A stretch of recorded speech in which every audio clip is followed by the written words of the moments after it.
Ladies and gentlemen, welcome back to Mondays Down South. Ev gave me the nod of approval. I'm coming in with so much adrenaline and excitement this week. Ev, I know you're feeling me. Baseball is back, baby. Let's go. As we record this right now, the Nats and the Yankees are playing. Got Garrett Cole versus Max Scherzer. I'm stoked. Ev, how are you feeling? Sports are back, man. They're back.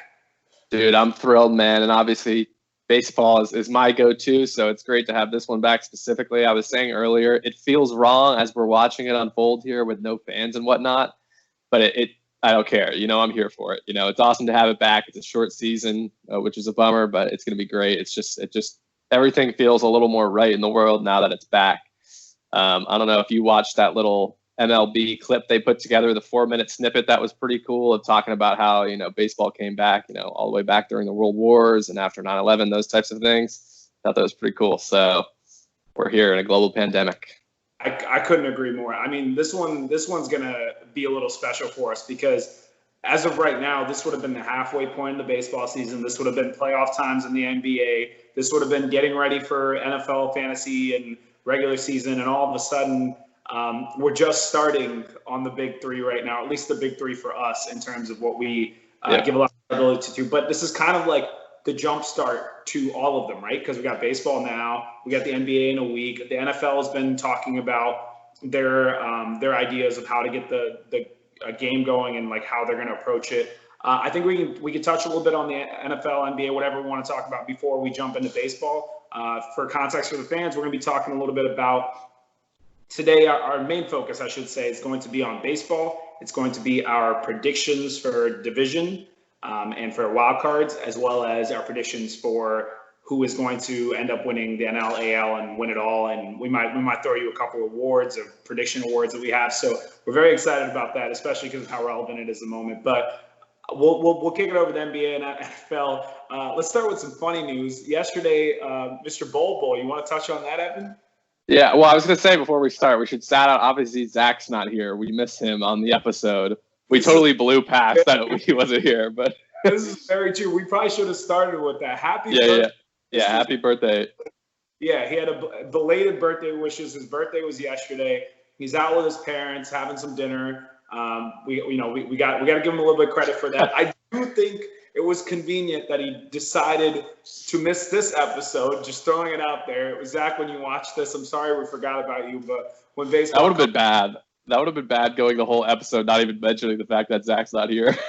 I mean, can you blame us though? I mean, when baseball comes up, Zach just kind of gets quiet. Yeah, that's fair.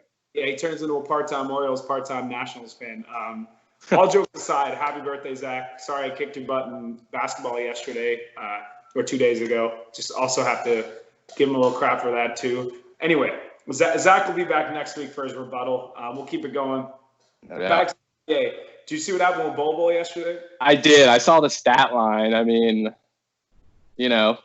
pretty impressive, but, I don't know if there's much to it. No, it's not about the stat line. It's stat line, and literally immediately after, he was subjugated for a random drug, like steroid drug test. Wait, really? I didn't see that part. Yeah. He puts up his best game arguably ever, and then immediately after, they're like, let's test that for steroids. I love it. I'm sure that wasn't a coincidence, so that was hilarious. I wanted to point to that just because the NBA is also coming back, and that's something that's going to be very big for us the next couple of weeks. So it's just fun to point to an example. But we'll bring more NBA content as we get more into the restart in the next couple of weeks.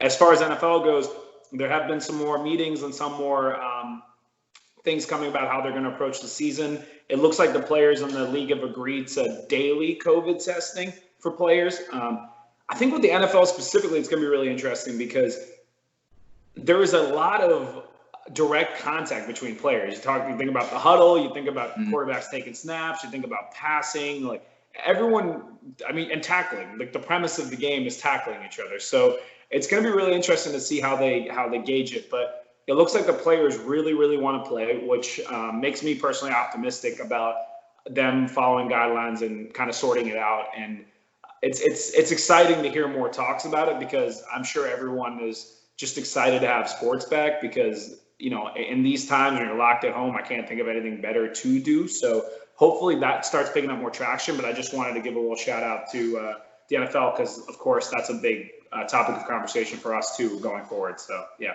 Yeah, and it's tricky, and you think, well, once they're there and they've been tested and they test negative, everything's fine, even if they are, coming into contact with each other. But like with baseball earlier today, Juan Soto testing positive just this morning.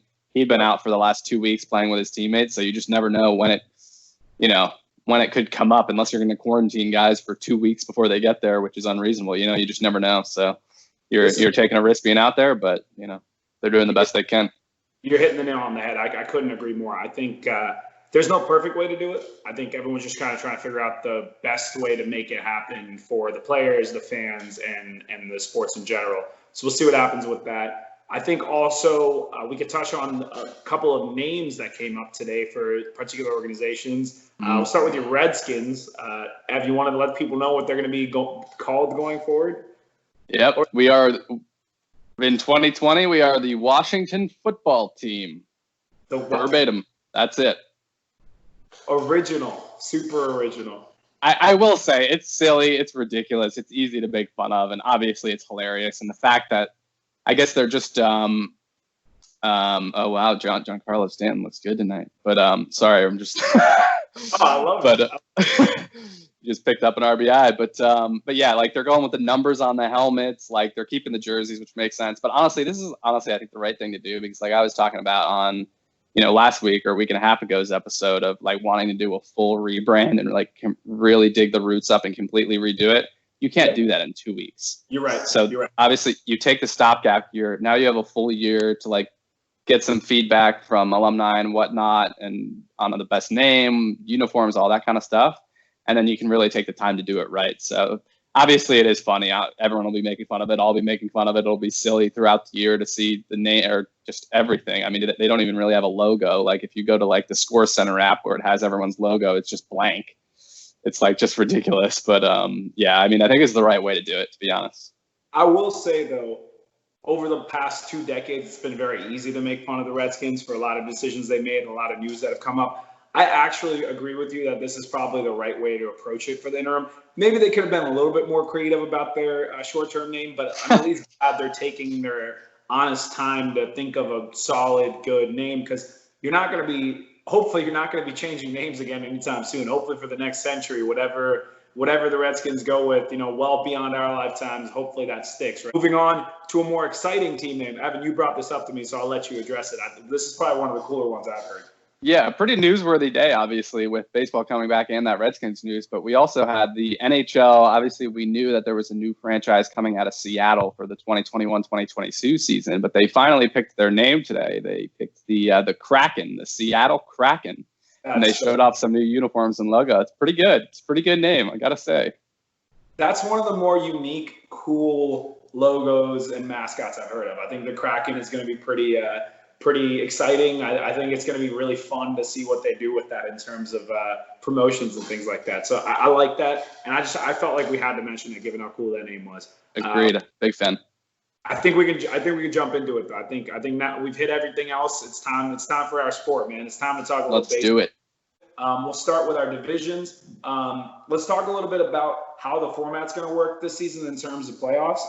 Evan, you just told me. And I'll let you explain it to the fans, but we just got hit with this new format that instead of 12 teams, it's going to be 16 now for the MLB. First of all, how do you feel about that in terms of 16 versus 12 in this shortened 60-game season? Yeah, obviously, I like it for the short season because you're going to get more fluke teams, I think. So like longer playoff. I mean, the more games, the better. Obviously, everyone was disappointed about only getting 60, so expanded playoffs means more games. So I'm happy about that. Obviously, I don't want that to be something they do permanently, and it's not something they're going to do permanently. But yeah, I'm happy with it with the short season. It just makes it more fun, I think, overall.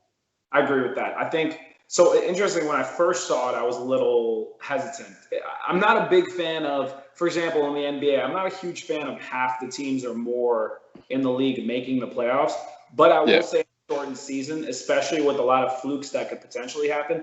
This actually benefits the better teams in the league, the teams that, maybe start off a little bit slow, or they're bouncing back from a little bit of injuries, or maybe COVID if impacts a couple of other players, like we're seeing with Juan Soto, for example, with the Nationals now. It gives them a chance to get in and actually have a full roster at a time where it counts, and I appreciate that aspect of it. With that being said, I think, Ab, you were saying that now instead of having one division winner, there will be 2 teams from every division that make the playoffs, and then we will also have 2 additional wildcard teams from the AL and NL, right? Yep. Is what we're doing.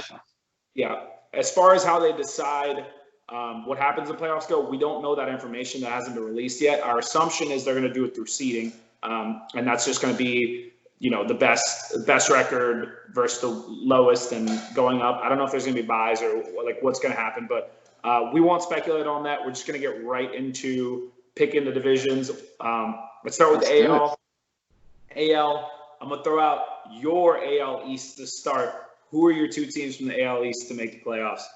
So I think this is one of the easiest ones. Now that it's 2 teams, Yankees Rays I think is a near lock. I mean, obviously the Orioles don't have a chance even in the short season. Unfortunately, I think the Red Sox are going to be sneaky bad this year.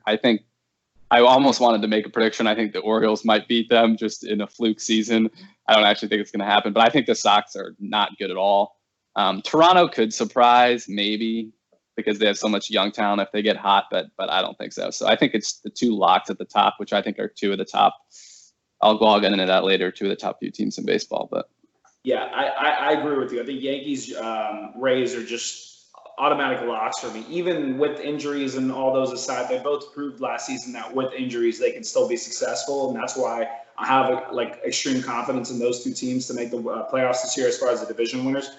I like the fact that you touched on the Blue Jays, because if you look at their lineup, the amount of potential that lineup has is it could be unmatched in terms of how ridiculous that team could be, because it's literally all. I think I saw a stat that their oldest player, I believe, is Travis Shaw, who was 30 years old. That is unheard. It's unheard of. And to throw another wrench into the mix, guess where they might be playing their home games this year? This is also somewhat new news today. Say Camden Yards potentially? Camden Yards. They're trying to find it because they obviously, I guess this was a few days ago, but Canada won't let them play in Toronto. So they need to find somewhere in the States. And they have one of their minor league facilities in Buffalo, which would be the obvious choice. But they're like, no, we want a major league stadium. So they're talking to all these teams. They had an agreement with Pittsburgh and Pennsylvania. The governor's office said, no, you're not coming. So now they're trying Baltimore. The Orioles have agreed. So now it's in the Maryland governor's office to say yay or nay. So if they're okay with it, then they're going to play in Camden, it looks like, which I hate because I hate the Blue Jays. I cancel the Blue Jays. Get them out of there. I don't want it. They don't deserve our gorgeous ballpark. That's the only good thing we have right now. So I don't want it. I do feel bad for their players, though, right? It's not like they have control over the fact that, sure, it's free agents, but a lot of these guys got drafted by the Blue Jays, and they're not allowed to play in their own home stadium. Imagine if the Blue Jays were actual perennial contenders this season, and they couldn't play in their home games. That really does suck for them. So I hope it works out, and I don't think they're going to be upset about playing in Camden because that's a very hitter-friendly ballpark. Yeah. And I think if they're going to win games, it's going to be through their offense, not as much their pitching. I will touch on the Red Sox really quickly. I still think their lineup is great. Even with the loss of Mookie Betts, they still managed to get Verdugo to fill in. Obviously not as good, but the top of their lineup, with how great Devers was last season, with how great Martinez was last season, they'll still have a good lineup. But in terms of pitching, it's horrendous. Their pitching is what bothers me. If they even had 2 good starters, you could make an argument for them being playoff threats. But even with the 16-game season, it's going to be hard for me to even put that in. But we'll talk more about that as we go along. I think we're both in quite the agreement of the Yankees and Rays. So other Blue Jays mentioned, though, is also that they announced that Nate Pearson's going to who's their top prospect, just an absolute throws 100 miles an hour. He's 6'6". He's getting called up quick this year. The only reason he's not getting called up out of the gate is for service time reasons. But I think he's going to pitch the 6th game of the season, something like that. So that could give him a jolt. That's the Rays' home opener, so it makes sense. They want him to debut there, even though there's no fans. I mean, it's still cool.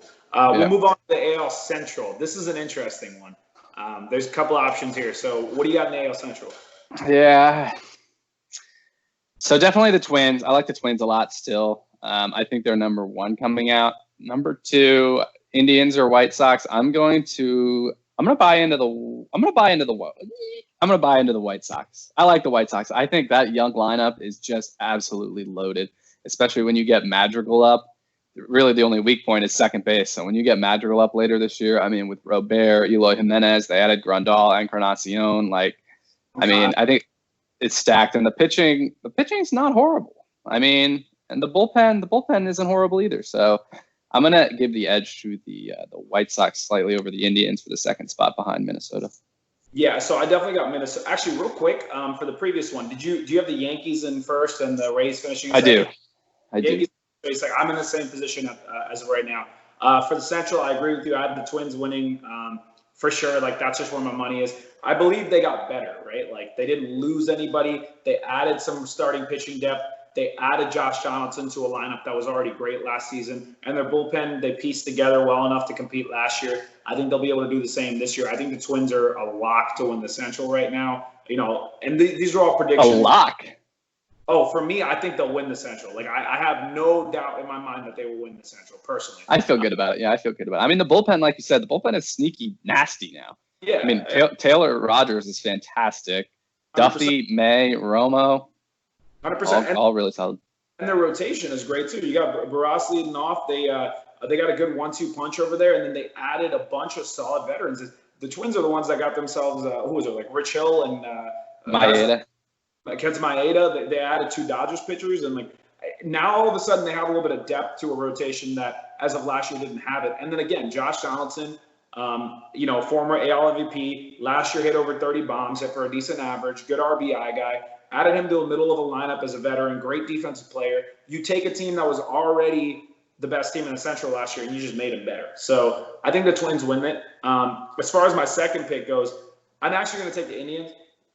I agree with you that the White Sox are super exciting. As a matter of fact, I think for right now, I look at the White Sox as being like the future Astros of a few years ago. Like, they're so set up to have long-term success because they don't have a lot of money on the books.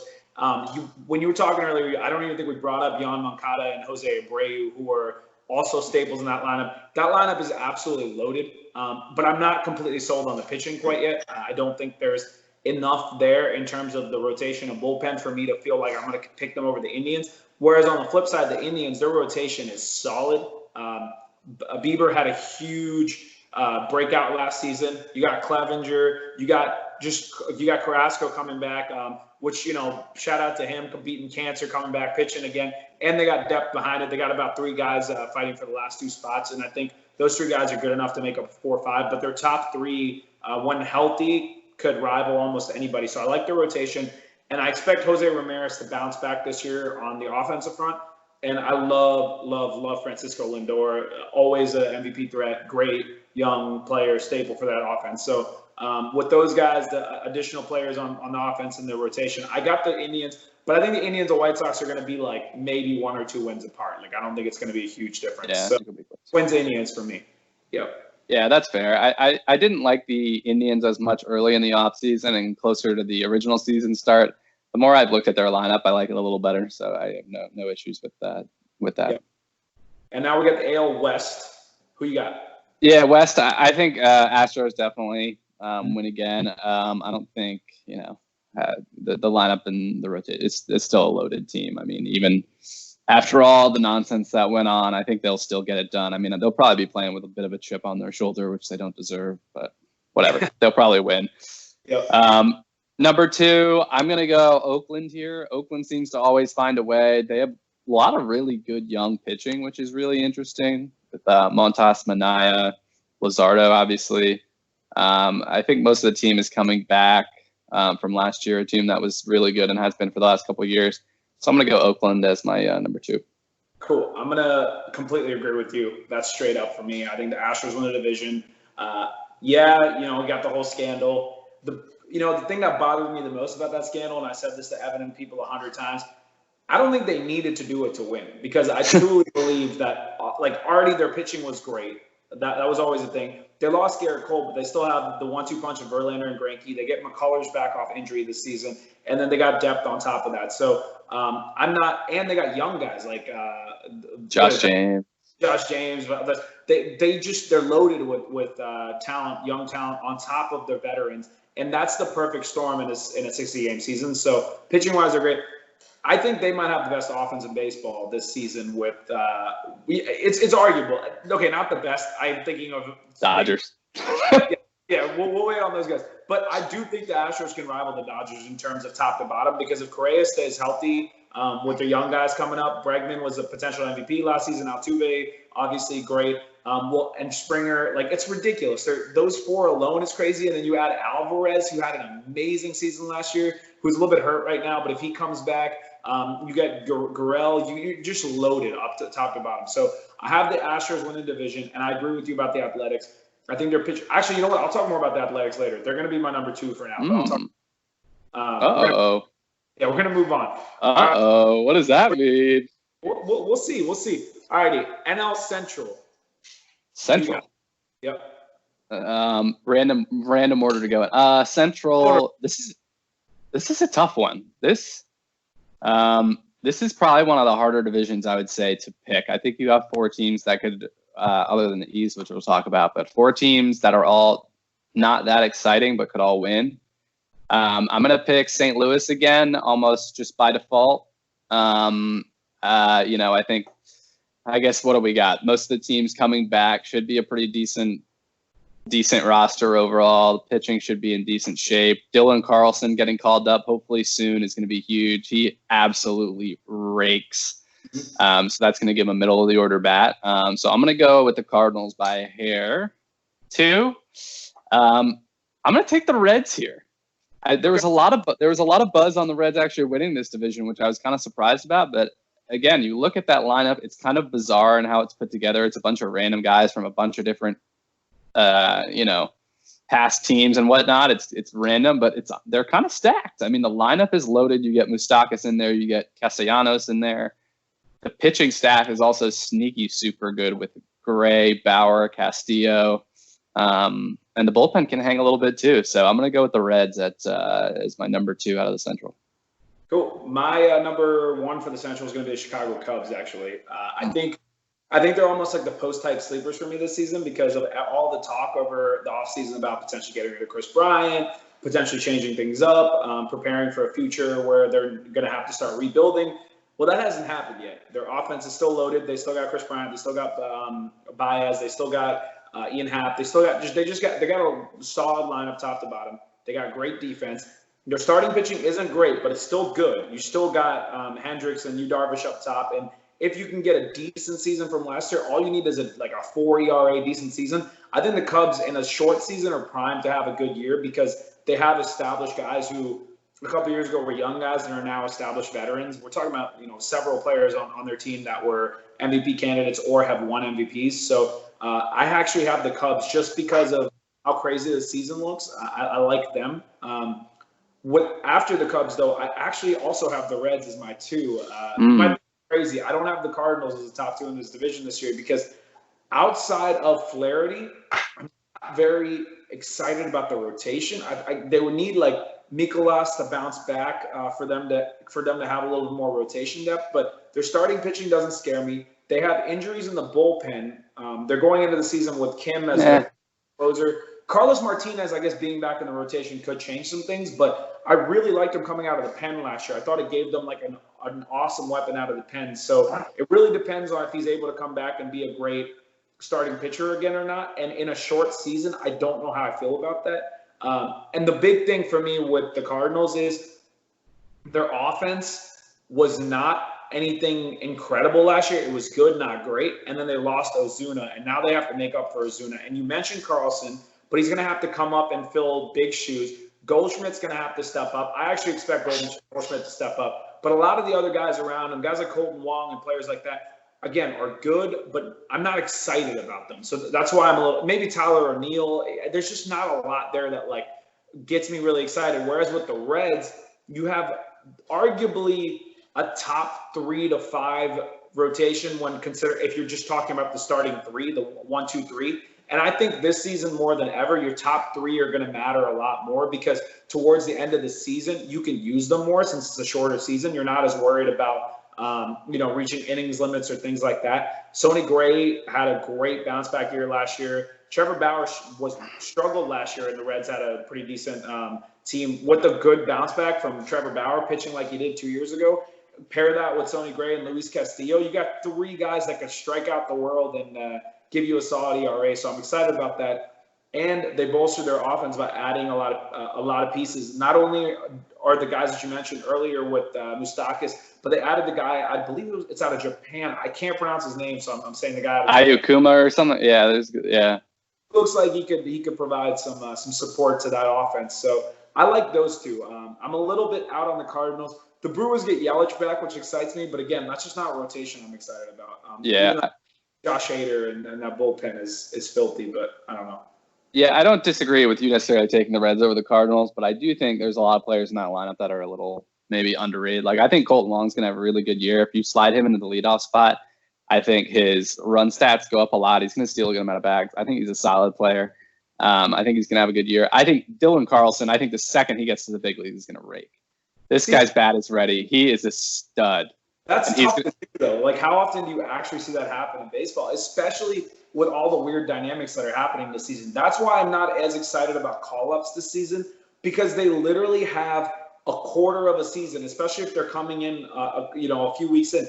They have a quarter of a season to figure it out. Whereas in most seasons, a guy gets called up, he struggles for a few weeks, and then he starts finding it. Like, think about Vlad Guerrero.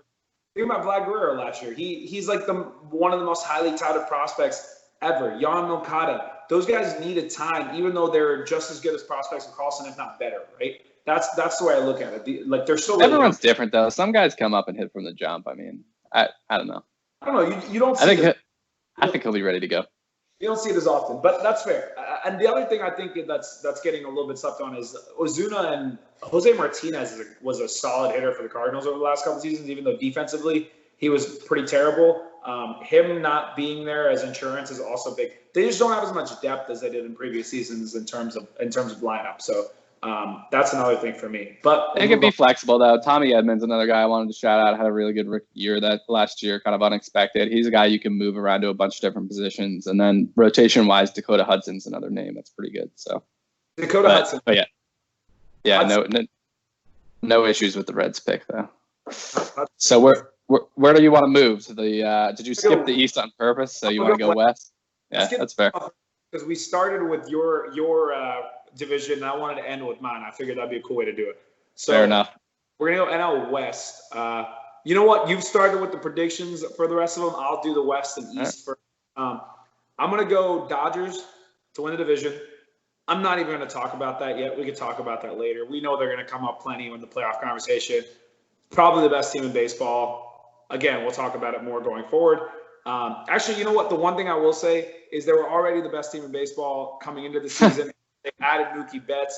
We sat there talking about, did they get screwed? Did they end up trading for Mookie Betts, give up all these prospects, and they weren't even going to be able to use them because it was a one-year deal? And then they signed him to a 13-year, 12-year, 350 extension, like that, 350, 375. He's making $30 million a year for the next 12 years after finishing up his final contract. The rich get richer. I love Mookie Betts. I'm bummed he's on the Dodgers. I wanted the Mets to get him next season with our new ownership, but he's off the table. So congratulations to the Dodgers. That's a huge signing for them. But I got the Dodgers winning the division, and I got the Diamondbacks in my 2 spot. I actually really like the D-backs. I think coming off last season, they played really well. And I think they will be better this year than they were last year, because the second half of last season, they really showed out. I know the Padres are a popular pick. I think the Padres and the Diamondbacks, this is similar to the conversation we had previously about the White Sox. I think the Padres I have in a similar kind of realm as the White Sox, where if things break right in a short season, they could be great. But my big thing is I like the D-backs rotation just a little bit more, whereas you have more question marks with the Padres. You have to rely heavily on Chris Paddock, and then after that, you're putting a lot of pressure on other guys to bounce back. I think their lineup could be great. I think you could see Machado bouncing back in a big way, but I think, and of course, Fernando Tatis is an absolute stud, and they do have a lot of people around them, but they've also lost some of their previous players. Hunter Renfroe, Manuel Margot, Framil Reyes, they traded away a few years ago. So, they still have some things to figure out. And I think the D-backs were really solid. I love the Marte 1-2 punch with the D-backs this season to start the year. And I love their young pitchers in their rotation. So I'm taking Dodgers D-backs. Fair enough. Yeah, anyone that doesn't pick the Dodgers out of this division is a nut. I mean, nothing else needs to be said. The fact that they have Betts and Bellinger on the same team, I mean, I think those are the 1 and 2 in terms of the betting odds for NL MVP. I mean, it's just ridiculous. And we'll talk about some of their other guys later. I don't think we're done talking about the Dodgers, that's for sure. But my number 2, I think. I don't want to skip over Yelich. You said I think Yelich is up there too, but yeah. It depends which site I think you're on, but I think you're probably right on the Diamondbacks. I'm just not that. I don't know. They just don't really excite me that much. So I am actually going to pick the Padres. I agree. I do agree with your take. Them and the White Sox are in that same boat, and I think I genuinely think the White Sox are there this year. I would agree. I don't think the Padres are, but I do think this new format helps them get in. I think you are probably right on the Diamondbacks, but I am going to take the Padres. I just love the young lineup so much. And like Eric Hosmer is the forgotten man of baseball, specifically fantasy baseball. He didn't even get drafted in our 12-team league the other day. But I mean, obviously the big park hurts him, but he's really solid. I think Manny has an even bigger, a bigger year than last year. Yeah, I agree about Machado. My one thing, and I like that you mentioned Framil Reyes, the Padres also just traded. This is one of my deep sleepers. This guy I've been tracking for years, Franchi Cordero, who Fernando Tatis. He's an outfielder that's been hurt. He's 25, something like that. So he's been hurt pretty much his whole career. He's played a little bit and played pretty well. Fernando Tatis said this guy has better tools than himself, Fernando Tatis Jr. Wow. That's how talented this guy is. And they just traded him. He has just insane power, almost like Framil Reyes. And they just traded him for hardly anything, like a decent middle reliever to Kansas City. And I'm like, why do they keep doing this? They did it with Framil. You could argue they did it with Hunter Renfroe too. Renfroe's that's the one that got me. I was like, people aren't talking enough about them losing Hunter Renfroe. He turned into this stud power hitter who had speed, and even though he didn't hit for a great average, he clearly was a big part of their lineup success. I just think you put a lot of pressure on Machado and Tatis to carry that lineup originally. There are a lot of young guys there, admittedly, who could step up. Mejia is an example, for example, at catcher. I think he could be one of the better hitting catchers in baseball. But it's just a lot of unknowns. And again, it's a short season. That's why it's hard for me to pick them. The other thing we didn't touch about with the Diamondbacks is they added Bumgarner. And I think that was a huge. Yeah, I'm out on Bumgarner. In terms of, I don't expect Bumgarner to be their ace, but I think with Weaver and with Plesac and the guys that were pitching well for them last year, sorry, not Plesac, Gallen and Weaver had really good seasons last year. Pair Bumgarner with that veteran presence in their rotation, and they got a couple of young guys. I like their rotation. I think it's a slept-on rotation. That could be a top 10, top 7-ish rotation for me. That's why I like D-backs. Whereas interesting. The Padres, no part of their team makes me jump out of my chair. Overall, they're decent with a lot of potential, but no part of their team is man, I'm super excited about that this season. I think their offense is a year or two away. Yeah, no, that's fair. I think the rotation, you certainly would need guys to set out, whether that's Garrett Richards coming off the injury, whether it's Luke Casey, having a good year, or someone like that. The bullpen, though, is the one thing that you can get really excited about. It's gross. Kirby Yates, they add Pomeranz, who's a full-time reliever now and dominated in that role when he got traded over at the deadline last year. Emilio Pagan is one of the best setup men in baseball. Craig Stammen is really underrated. The bullpen's really good. And then Paddock, I think, is better than any of the Diamondback starters. He's a stud, but I agree. The rest of the bullpen, the rest of the rotation would need someone to step up. But and I agree, the lineup's probably a little bit away, but I still think it's good enough to win that second spot because none of those teams in that division, other than LA, really do it for me. In the short season, having one vet gives in the rotation gives the Diamondbacks a little bit of an advantage, but I might end up contradicting myself later. So for now I'll move on. But that is something I just wanted to touch on.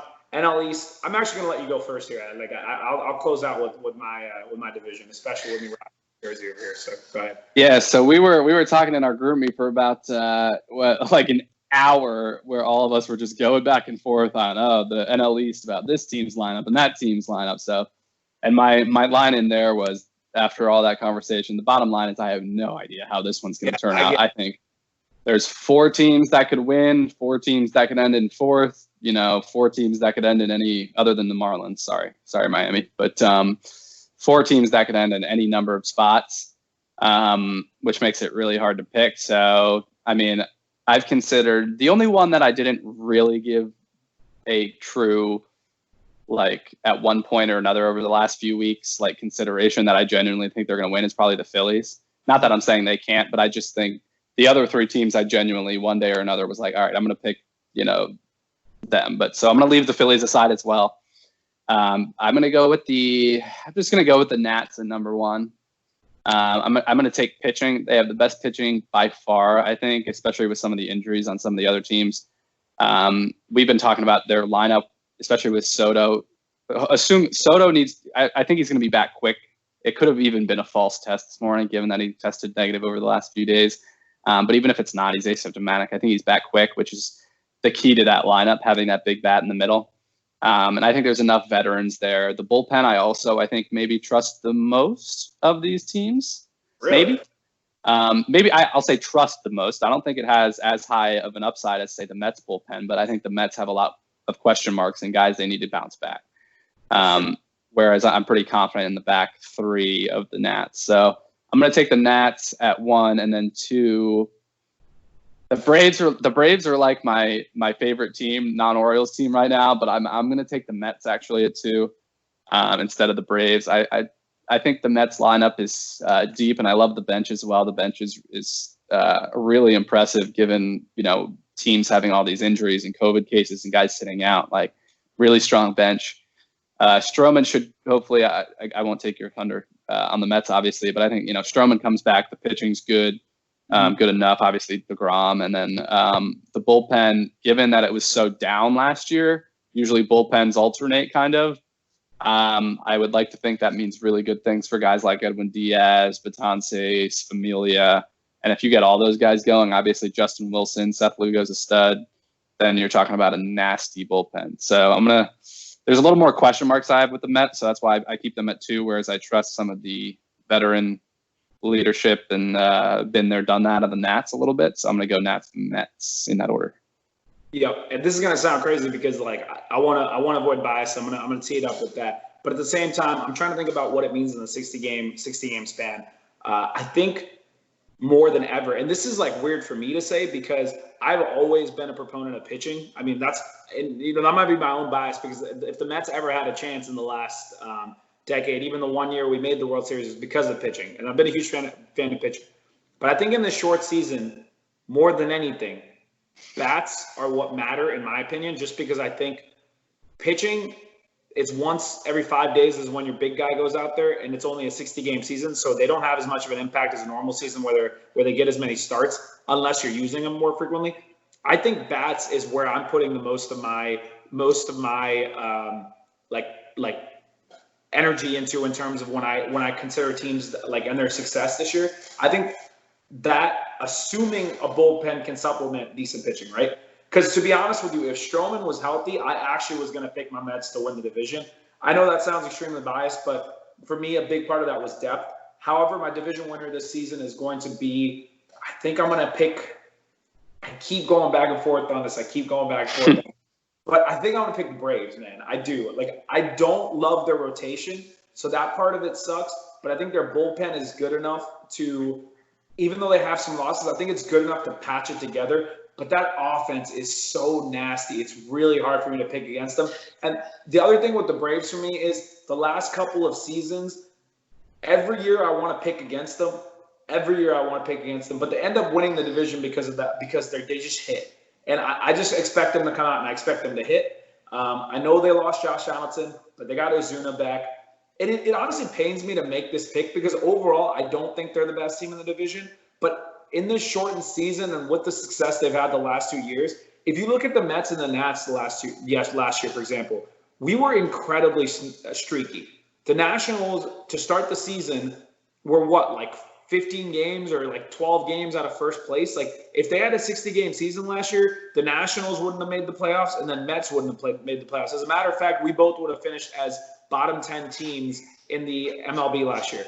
Then we both hit our stride, and we were red hot. The Nats got hotter than us sooner and ended up winning, making the wild cards. The Mets were one of the top 5 teams in the MLB in terms of record in the second half of the season. Ended up finishing with 87 wins and missed the wild card by like 2.5 games or something like that. I think the big thing with the Braves is they've just been consistent in the regular season over the last couple of years, which is why I have a little bit more faith in them, because I don't know about streakiness with us. So I got the Braves winning, and this is where I keep going back and forth. If we had Stroman, this would be an easy decision for me, because even though I love the Nats rotation, like, as much as it pains me to say it, they might have a top 3 rotation. I personally am not a big fan of their offense. We were talking about this in the group meeting earlier. We were talking about it admittedly with 2 Nationals fans and me being a Mets fan. So, of course, there was bias between all of us, whereas Ed was kind of the unbiased party. My big thing is Soto is going to be a huge decision factor. If he comes back this weekend, then I probably have the Nats maybe edging the Mets out a little bit for that 2 spot. But if he ends up being out for those 2 weeks, that's big enough for me to think the Mets, even with us losing Stroman, finish second. So for right now, I'm going to pick the Mets, because I can't assume it's a false positive. I'm going to assume he'll be out for 2 weeks. And if that happens, I don't see the Nats lineup being good enough to hold them over, even with that rotation, because I just don't see, like, who do you rely on, right? Like, who do you rely on when the moment comes down? Trey Turner is a great leadoff hitter, great table setter, but he's not going to get you RBIs. He's going to be leading off. You got Eaton, who's good. Then after that, you got veterans. Like, you need Howie Kendrick to do what he did last season. You need Asdrubal Cabrera to do what he did last season. They overperformed, right? Like, Howie Kendrick batted like 340 and 300 at bats last season. I don't expect that to happen again. And then on top of that, Anthony Rendon, who has been the Nationals' best player for the last 5 years, is not there. I understand how good Juan Soto was last year. I understand that he is the future of the Nationals, but he's also still young, and you're expecting a lot out of one guy to carry a team after they lost their best player of the last 5 years. Rendon has been better than Harper. He's been better than Soto. He's been better than Zimmerman. And also Zimmerman is out. And also they lost Brian Dozier. And also they lost Matt Adams. They lost a lot of guys that were a big part of their World Series roster last year. So with that being said, I'm going to put the Mets over only because I love our lineup. From top to bottom, we have guys that can hit. I understand Cespedes and Cano are question marks, but the point that I'm trying to make is, even if Cespedes and Cano weren't playing the season, I still think we'd have a great lineup, because of you just start with Nimmo, McNeil, Alonso, Conforto, Ramos, Davis, Rosario. These are all guys that hit last season, and I have no reason to believe they're not going to continue that trend. And I think some of these guys are just going to get better. So I think our offense will be good enough. We still have DeGrom carrying the weight of the rotation. I understand Matz and Porcello and Waka isn't the best way to finish out the 2-3-4. But I think our bullpen, if they bounce back, which I'm expecting this season, I knock on wood as I say it, I expect them to bounce back. We added Betances. Wilson and Lugo were already great last year. And then Diaz and Familia, if they bounce back, we're talking about 5 guys that could just be filthy out of the pen. I think that's good enough to help us in our second, third starter, and I think DeGrom will just log more innings. So I got the Braves 1, Mets 2. I'm sorry for a super long description there, but I knew what the East was going to happen, so I saved them. Yeah, I love it. I will say, you talk about Trey Turner. I think Trey Turner is so interesting. Like, I think one of the reasons, I heard one of the commentators say this, and I thought it was a really good point. One of the reasons they're okay losing Rendon is because they know how much more is left in Trey Turner's tank, because he's battled a lot of injuries. He's still very young. He's not just a leadoff only, not going to drive in runs kind of guy. I mean, obviously, if you hit him leadoff, he's not going to be able to drive in many runs because he's in that part of the order. But I genuinely would love to see them, because you have Victor Robles too, who they have hitting ninth now and probably projects to for most of the season. He's like an all-star caliber player, and obviously that's a lot built around his defense and his speed. But Steve, he still has a good bat. I would love to see them put Robles hitting first, and then you have Eaton, who's a solid 2-hitter, and then have Turner hitting third ahead of Soto when he comes back, and then really see if Trey Turner can become that 30-30 guy. I mean, in normal stat seasons, obviously, but like a 30-30 guy that is genuinely hitting bombs, driving in runs. Obviously, if you're hitting him third ahead of Soto, he's not going to have the opportunity to steal as many bags because you don't want him getting thrown out ahead of him. But Robles is going to steal close to as many bags as Turner can. But Turner just has, I genuinely think he has the run production upside if you give him the opportunity. I'm actually really glad you bring that up. I'm really glad you brought up Victor Robles, because the funny thing is, everyone I'm talking to, including you or Cameron Alex or just other people in general that talk about the Nats, talk about Robles as a short thing this season, right? There's a very good chance Robles turns into that all-star player on top of his defense and speed. There's a good chance that he turns into someone as a hitter. But last season, he was not some amazing hitter. He was like a league average hitter when you compare it to the rest of the league in relativity. So that's a lot of weight people are putting into Robles being good this season, because on the surface, if you look at it, you take Soto out of that lineup, you're right. Turner has that potential, but Turner is also someone that has had injury problems and hasn't always stayed on the field. You take that, you put Eaton in there, who came back from injuries, he's hitting well now. After that, like, Starlin Castro is okay, he's decent. You got Kendrick, who's decent. Here's the problem, though. The Mets have depth. The Braves have people out of AAA that are like that they've called up. They have a little bit of depth. Where's the depth for the Nationals, man? You lose Soto now. Like, what are the Nationals doing? What's going to happen if Soto ends up sustaining a longer injury? What if Turner goes out? What if they lose Eaton? Like, that is my concern with the Nationals. Like, not only do they have a lineup that isn't already, great in my opinion, it's good at best. You lose somebody, you don't have a lot to add to it. Whereas I think the Mets have depth. I think the Braves have a little bit of depth. I haven't even really talked about the Phillies. There's a chance the Phillies actually end up doing really well because, we know how streaky Harper is. They have a lot of guys in there with big brand names, like the sexy names in their lineup. And they have, Nola, who was a, potential Cy Young a few years ago. So it's not like the Phillies don't have a chance. But that's the reason I go Braves, Mets. I don't want to spend all our time on the East. But in reality, this division is so like spread out. Like you said, there's 4 teams that could win it. And get any. I think our wild card picks will give us more weight to the matter. So maybe we jump into the wild cards. Let's do the AL wild cards.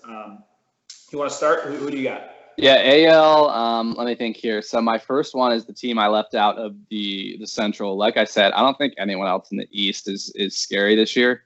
So I will give Indians a wild card spot. And the other one, and this one I hate because this is a team I love picking on so much because they spend so much money. They have the greatest player on the face of the earth. But I do think this expanded playoffs gives the Angels an opportunity to make it into the playoffs.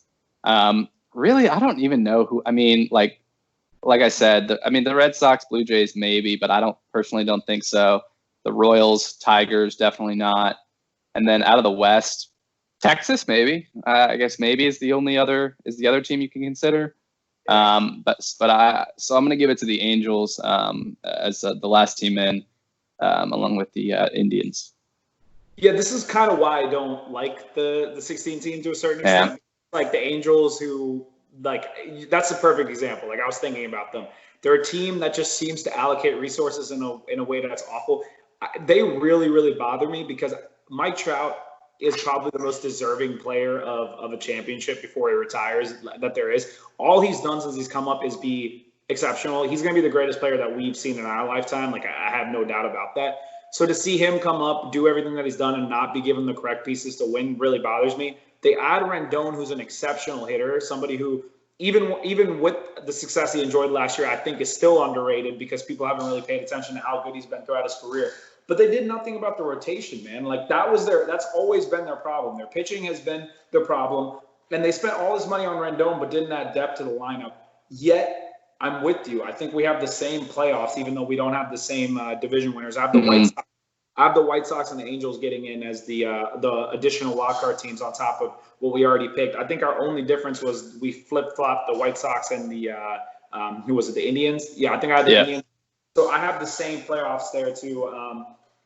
I don't know how I feel about it.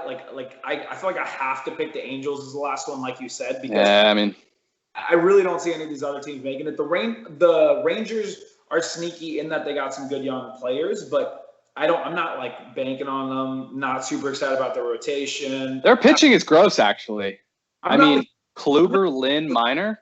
Now, I think Lynn and Minor are both guys I think most people expect to regress this year. Yeah, they overachieved. I would agree with that. But still, I mean, if you look at past performance last year for those two guys, and then Kluber in his healthy years, I mean, that's pretty gross. I think the lineup is trash, though. And a lot of their and they have some young guys but Willie Calhoun, I think, is kind of hurt. Who's one of their big young names. That's what I was just gonna bring up. Like Calhoun is one of the guys that like really could be a table setter, not table setter, but could be like a bomb. And then you throw in Santana, who had a great season last year. Finally, like after all those years of waiting, he finally. He'll regress, yeah. You know, who knows? But yeah, I agree. I think we can move on from the AL. It seems like those are just kind of like pretty straightforward picks, just because there's not really that many other options. NL, this should be a little bit more interesting because I think there's a lot more teams that have potential to get in from different divisions here. So who are your two? Yeah, like you said, this is tough. I definitely won't leave out the Braves completely. Yeah. Like you said, I think the top of that lineup, especially losing Markakis, is kind of sneaky because it hurts the depth of their lineup a little bit since he decided to opt out. So their lineup isn't as deep as I usually love to see it. But yeah, I mean, the top is disgusting. They signed Matt Adams to play DH. I think the DH aspect kind of hurt them, especially with losing Markakis, because they didn't really have a great guy there. Yeah. Austin Riley could be a sneaky. I don't really think he develops this year into a middle of the order, full-time, everyday guy yet, but he could. He doesn't have to be. All he has to do is be a good hitter out of the 7 or 8 spot, and that helps them immensely because their top of their lineup is so good.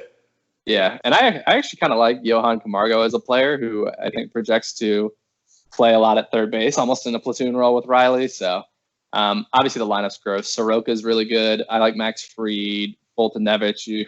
We'll see. It depends.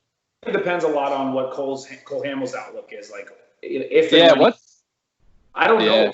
I don't know if Cole Hamels comes back and he's able to be that solid veteran presence, then I don't see any reason why the Braves wouldn't finish in the top 2 in the East. The reason I hesitated a little bit as picking them as my 1 was because of Hamels. But even then, I had to pick him as my 1 because, like, how do you pick against Acuna and Freddie Freeman and Albies and guys like that who have just been consistent? Like, it's just that's the big thing with them. So I'm with you. Like, you got to have the Braves in. And it's funny you say that. Before you make your second pick, I got the Nats in. So our East. We're gonna have all 3 of those teams in either way, so it didn't really matter for who won. Like a record is just seeding, but I got the Nats, and there's no way I can leave out any of those 3 teams right now, in my opinion. Yeah, it's tough. I guess we haven't completely left off the Phillies yet, but I mean, for us not giving them much credit, that's a pretty good roster overall. But especially when they get Spencer Howard up, I think he's an X factor because the weakness with the Phillies is that starting pitch. Well, the bullpen's also horrendous, but the starting pitching, you get Spencer Howard up there to mix it up with Nola and Wheeler, who I think are, 1 slot too high in an optimal rotation. Nola's not quite an ace. Wheeler's not quite a 2, but I think Howard's an X factor. Anyway, but I'll go to my second wild card out of the NL, which again is so tough. Like I said, Phillies, you could do, in my case, Cubs. I know you had them with one of the 2 spots. Brewers, you could do. Again, I think I don't like anyone out of the West. What is the Brewers' rotation looking like right now? Dude, it is bad. I mean, Woodruff is the ace, and Woodruff's good, but I would even have to look that up. I don't even know. Hauser is sneaky good. He had a good season last year. Hauser, yeah, sneaky good. Is he the guy that vomits all the time? I don't know. That's a good question, but there's one guy on the Brewers that like throws up just like a lot of times in the middle of the games. you have to check out our boy John Boy for that one. But hold on, I got it on my phone. A little roster research. Oh, Corbin Burns is nasty though. Burns is pretty good. Yeah. Freddie Peralta, Josh Lindblom. Josh Lindblom came over from the KBO, I think. Yeah. So the more you say these names, though, the less excited I get about the Brewers. I did a little bit of research on them earlier. Just nothing really jumped out to me about my thoughts on them, because a lot of these other teams, like all these names that we're stating, I just can think of right off the top of my head. The Brewers are the one where it's like after Yelich, it's really hard for me to think about other players that like really are going to add to that question. Yelich is just so good that he keeps them relevant. That's basically what it's been the last couple of years. Yeah, so, Josh Hader and Corey Knebel, because Knebel is which is sneaky. I think a lot of people aren't paying attention to that. The Hader Knebel, that's what bothers me, man. If they could just give him a decent starting, like even a mediocre starting rotation with like one ace, that would be good enough, like in my opinion. But I don't know. Yeah, I mean, even the hitting though, it's not that great. Like you said, it's almost like Yelich. I mean, Keston Hiura should be good. I like the Narvaez pickup, but it's not that good anyway. So I don't want to delve on it too much. And yeah, Knebel, sneaky fantasy baseball tip. It's obvious. I guess it's too late because everyone drafted. But if you want Hader and you're banking on him for saves, I think Knebel. It's not going to be a full-time situation, but I think they're going to go back to having Knebel be the primary closer. They need to. What's that? Yeah, because then Hader becomes a. You need Hader to pitch multiple innings. There's no way you don't do that in a short season when you don't have a great rotation. I would do this. Like it's not possible to use them in that way. So yeah. I just learned that the other day, so keep an eye on that. But anyway, my second wild card is the Cubs for I guess basically those reasons we mentioned. You made some good points on the Cubs having not just veteran players, but like veteran like star players almost. Like you think about Chris Bryant and Rizzo. So I think that's a good pick. I almost changed my mind and put him as a winner, but I'll give him a wild card. the Rizzo Bryant Baez three is ridiculous. There's all three of them are still guys that can finish top 10 MVP voting. Like they still have that potential. So that's why I'm surprised people are sleeping on the Cubs, because even guys like Ian Happ and stuff, that they're just not really like in a short season he got hurt, but guys like that have potential. You know how much I hate the Hayward contract, but he's a great defensive player. He had a pretty decent offensive season last year. So the Cubs have pieces, but I already talked about them. My picks. This is hard. This is really hard. I already said the Nationals. The second one, I've been going back and forth and back and forth and back and forth. I did seriously consider the Phillies. Like, I'm still seriously considering the Phillies. Like, I know it might be crazy to think that there might be 4 teams out of the NL East, but that really is just how stacked up the East is right now. This whole 16-team playoff threw me for a loop because I wasn't going to have to pick another one. I'm kind of torn between 3 teams right now. This is going to sound crazy, but I don't actually find myself big on the Cardinals right now. So I almost am thinking about the Rockies because they kept Arenado. They kept Arenado, and their pitching was actually pretty good last year for a team that they do have Marquez. Marquez, I love was good. Marquez. John Gray had a pretty decent season last year. So, but I don't want to pick the Rockies. I'm thinking I didn't have the Padres in. It's hard. Man, I'm picking the Phillies, dude. I'm picking the Phillies. I'm going 4 teams at the NL East this year. I really think the NL East is that good. I think the Phillies in a shortened season with the stars they have on, like the star names they have on offense, I should say. I mean, a lineup of McCutchen, Harper, Hoskins. I think Jay Bruce even is hitting well right now. You throw in Gene Segura. I mean, JT Realmuto. I forgot their best player. My guy, JTR. So, and then if Aaron Nola has a good season, supplemented by some of these other guys just being decent for them. And the pen's not great. It's not great, but it's also not bad. It's pretty bad. Robertson's out. It's bad, dude. I don't know who's out. I still got the Phillies. I still got the Phillies because I think that offense with the rotation could be good enough to secure that 8th spot. Like I think so. I got them barely over the Padres. Again, it's just so hard for me to count on the Padres with the number of young kind of like question marks there are there. The rotation, just everything like that. I got the Phillies. I'm going to say 4 NL East teams make the playoffs this year. It's a fair pick. No issues there. I guess so. So we've gone kind of long here, but let's jump into our AL and NLCS, I guess. Yep, let's do it. All right, cool. Just I guess starting in the AL, obviously it's tough to predict with how the order is going to go, so I'm just going to pick who I think are the 2 best teams. And oddly enough, I think it's Yankees and Rays. I think those are the 2 best teams in the American League over the even over the Astros and company. But the Rays, not only do they always find a way to do it even without much talent, now they have a heck of a lot of talent, and they are really, really deep. They're really, really loaded on the mound. The bullpen with getting Nick Anderson is sneaky, like not household names, but is gross. They picked up Jose. They just got a lot of great depth pieces that I love. And I mean, like I said, Morton, Snell, I mean, Glasnow, like, I'm just here for it, man. So I'm going to go Yankees, Rays. And my winner, I'm going to go Yankees. I think there's just too much with the Yankees. It's just a loaded squad this year, although the pitching is a little dicey, even with getting Cole. But yeah, I think there's just too much star power with the Yankees. I do have an AL East team in my championship, but I only have one, and that one is the Rays. I actually have a lot of faith in the Rays this year. That top three is of pitching. No, I don't even like. People don't pay attention to Morton, and it makes no sense to me because he was a top 5 pitcher in baseball last season. He was so good. And at a time when they had a lot of question marks with Snell being hurt and Glasnow not pitching the whole season, he really carried that rotation. They got a good pen, and that team can hit. There's no weakness there. And all of a sudden, you have, in my opinion, I actually think they have the best rotation in baseball, or at least, sorry, maybe not the best rotation, but they have a top. If you take the top 3 of every team, I actually take them over any other top 3 because people don't realize how good Glasnow was last year. Morton finished, I think, top 3 in the AL Cy Young, and the year before, Blake Snell won the AL Cy Young. You're talking about 3 guys that could all compete for the AL Cy Young, pitching at the top of that rotation. And they use the opener strategy, so they really only need 3. But you also have like a bunch of just such no-name guys like Yarborough, Chirinos.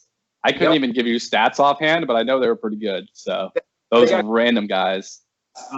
We don't even need to talk a lot about their offense. They finished, I think, 2nd in runs in the AL last season. I don't see any reason for that to regress. I think they'll be in that same situation. And their pen's good. Like, I'm not scared of their pens.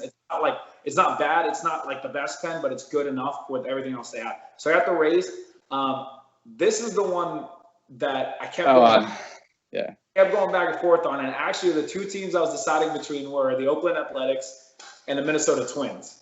And I'm actually going all in on Moneyball this season. I got the Athletics in my championship, and this is going to sound crazy, but I looked into it and I did a lot of research. That lineup is so slept on, all right? Like that top 4 to 5, it's hitter. They all hit bombs.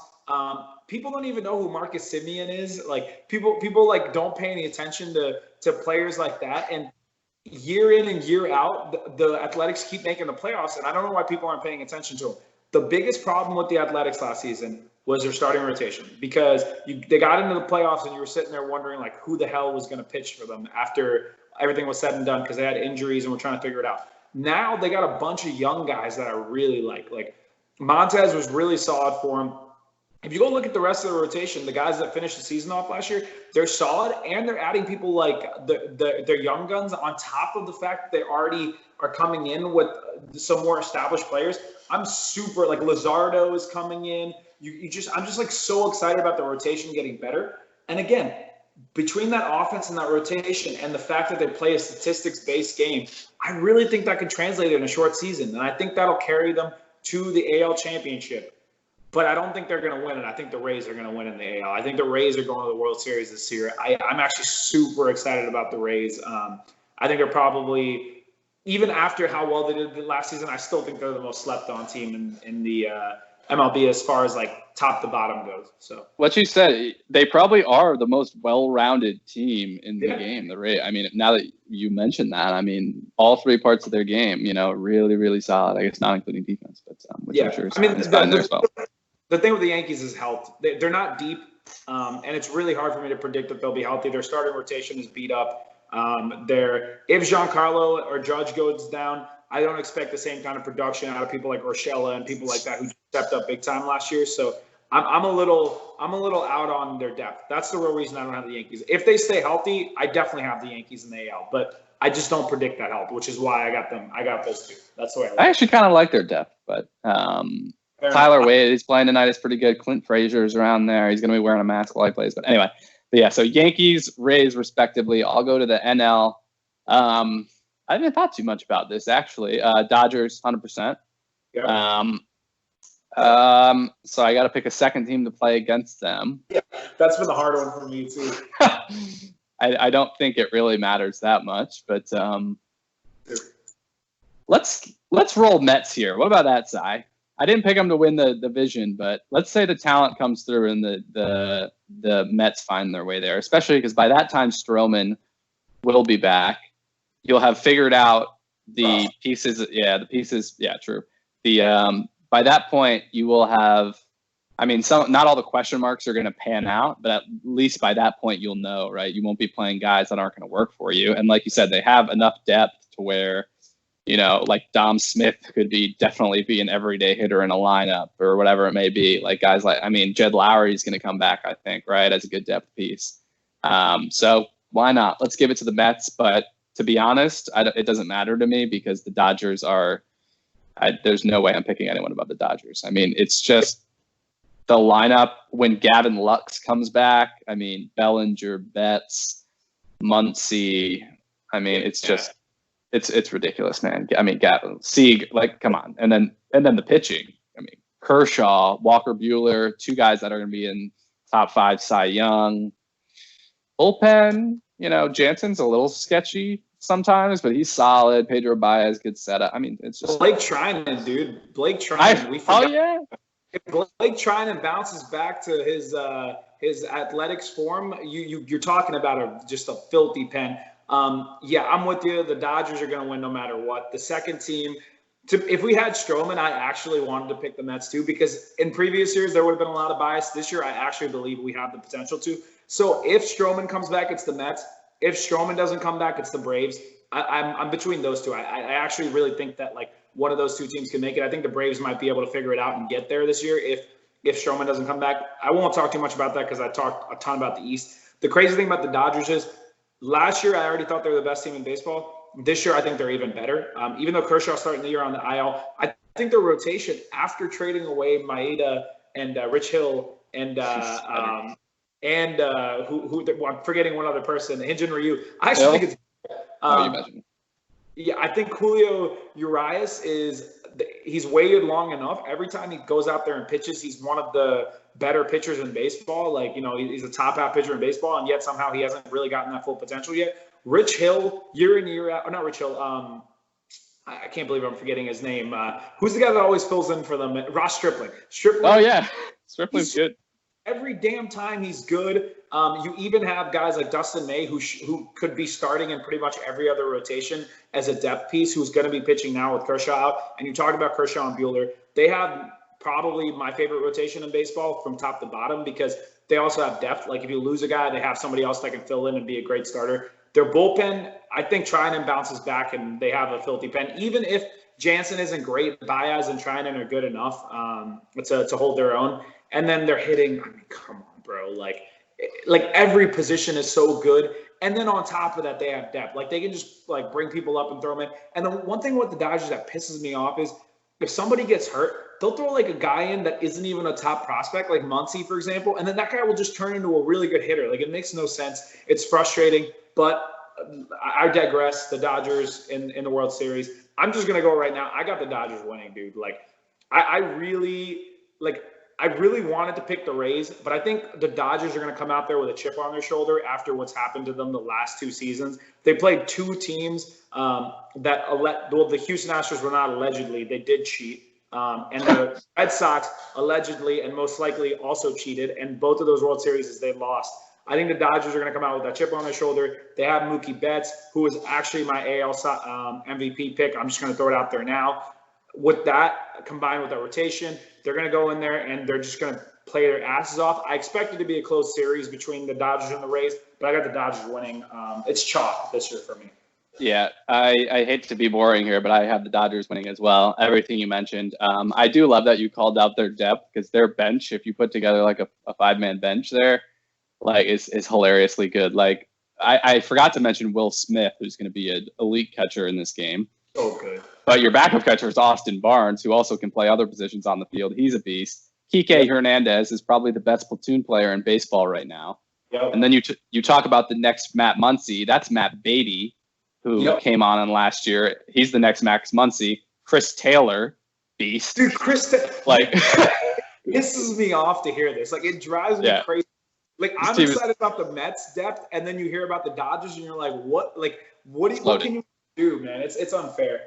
Madness. But yeah, same squads. I guess I want to, I don't want to get too much over. It's going to be tough to get this under an hour. Should we do some quick honorable mention, like postseason awards? Yeah, we definitely should do awards. I already said my AL MVP. Who you got for your AL MVP? I got Mookie Betts this season. I got him. NL? Yeah, sorry. NL MVP, I got Mookie Betts. It's weird calling him in the NL. Yeah. I got him over Christian Yelich by a slight margin. I think Bellinger will finish third. I think those are going to be the three guys this year. I just think Betts, with the support that he has now, he has more support than he's ever had, and he's already won an MVP. I think now more than ever, he'll get pitches to hit, and I think he'll really take advantage of that. So I think he fills up the stat sheet in all 5 categories and is a real factual player and wins the MVP. Yeah, I've got Betts as well, so keep it chalk there. AL, I've got Aaron Judge. I think Aaron Judge stays healthy. I can't remember if this was last year or maybe it was going to be going into this year that I was going to predict him win an MVP. I think if he's healthy, he looked good tonight so far. But yeah, I think healthy Aaron Judge, I think gets an MVP.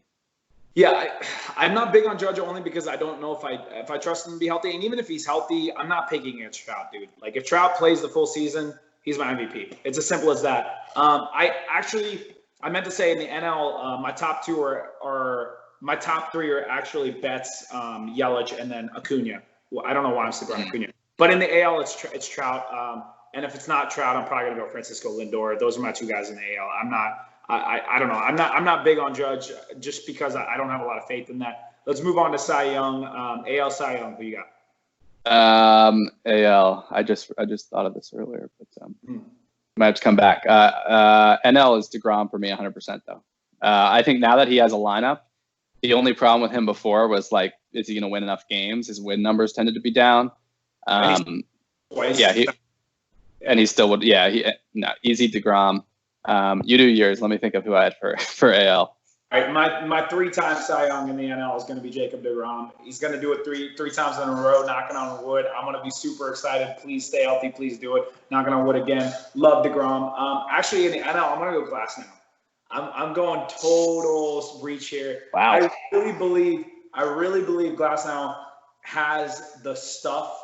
He's proven it last season that he can do it. I really think he comes out there. I think he pulls kind of like a Blake Snell and just comes out of the woodwork and wins it this year, especially in the short season. Look at what he did, dude. He had a 1.7 ERA last year with I think it was 10 or 11 Ks per 9. Like he was filthy, and he's got all the support in the world around him. I think he's my sleeper pick out of the awards this year. That's pretty bold, and I'm a little ashamed of myself that I forgot who my pick was because it's like the most obvious one on the board, Garrett Cole. I think it's tough to beat that. It's tough to beat that. I respect the non-chalk pick though. Fair enough. Rookie of the year. I don't know if you have much time to look up these. There's a lot of fun ones.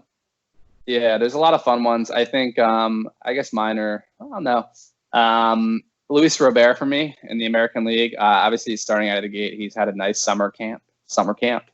5-tool player. I like the lineup around him. I think Robert is my guy there. National League, since Lux is starting late, I won't pick Lux. I will pick. Yeah, it's tough. I want to pick Spencer Howard as a sneaky under the radar one, but I'll probably go Dylan Carlson. Yeah, NL, I'm still going to go Lux. I know he's starting late, but I don't care. I think he's just going to come up and just insert himself into this amazing lineup and just rake. So I got Lux. In the AL, I wanted to pick Robert, and it's hard to pick a rookie pitcher in such a short season, but I really believe in Luzardo that much. His stuff is electric. So I'm going to go Jesus Luzardo as my AL Rookie of the Year. I like it. That might be more just not to be obvious than anything because it very well could be Robert. It's hard to pick against him, but that's just where I got to go. So I like it. Yeah, man. Wow, that was like I'm just so excited. Like I think this went long because it's not too bad. Right now, it's so hard not to want to just keep talking about it. But man, I'm sorry about how long this went. Regardless of what we cut out, to the fans, I know this is gonna be a long episode. We just appreciate it's not too bad. Yeah. We've been worse. We've been much, much worse. I mean, this won't be far from an hour, I don't think. So that's not too bad. It's a prediction special too. And this is true. Yeah. Hopefully people are as excited about this as we are. Probably not because we're crazy about our baseball, but whatever.